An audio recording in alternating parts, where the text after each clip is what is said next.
దళపతి విజయ్ చివరి సినిమాగా భారీ అంచనాల మధ్య తెరకెక్కిన జననాయగన్ సెన్సార్ సర్టిఫికేట్ రాకపోవడంతో ఈ రోజు థియేటర్లలోకి రాలేకపోయింది. ఈ చిత్రానికి central board of film certification (CBFC) మొదట్లో 27 కట్స్తో UA రేటింగ్ సూచించిన ఆ తర్వాత అకస్మాత్తుగా రివైజింగ్ కమిటీకి పంపడంతో ఒక్కసారిగా సంగతులు తారుమారయ్యాయి. దీంతో సెన్సార్ బోర్డు తీరుపై మేకర్స్ హైకోర్టుకు వెళ్లారు.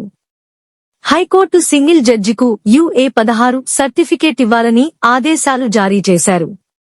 అయితే అదే రోజు సాయంత్రానికి CBFC అప్పీల్ చేయడంతో చీఫ్ జస్టిస్ బెంచ్ ఆ ఆదేశాలపై స్టే ఇచ్చింది. ఇప్పుడు మరో హియరింగు షెడ్యూల్ అయ్యే వరకు సినిమా రిలీజ్ మరింత ఆలస్యం కానుంది. ఈ నేపథ్యంలో దర్శకుడు రామ్ గోపాల్ వర్మ ట్విట్టర్లో సెన్సార్ బోర్డుపై ఫైర్ అయ్యారు.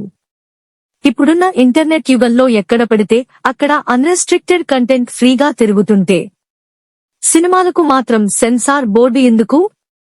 కట్స్ కాదు, ఏజ్ రేటింగ్స్, వార్నింగ్స్ చాలు.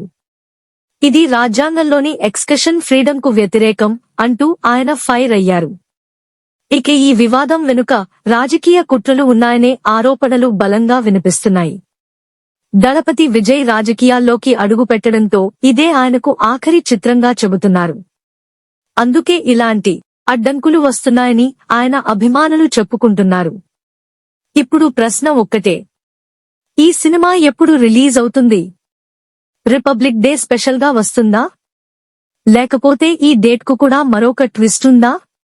ప్రస్తుతం సెన్సార్ బోర్డు విధానాలు, డిజిటల్ యుగంలో సినిమా స్వేచ్ఛపై దేశవ్యాప్త చర్చ జరుగుతోంది. విజయ్ ఫ్యాన్స్ మాత్రం తమ దళపతి చివరి జర్నీని గ్రాండ్ గా చూడాలని ఆశగా ఎదురుచూస్తున్నారు.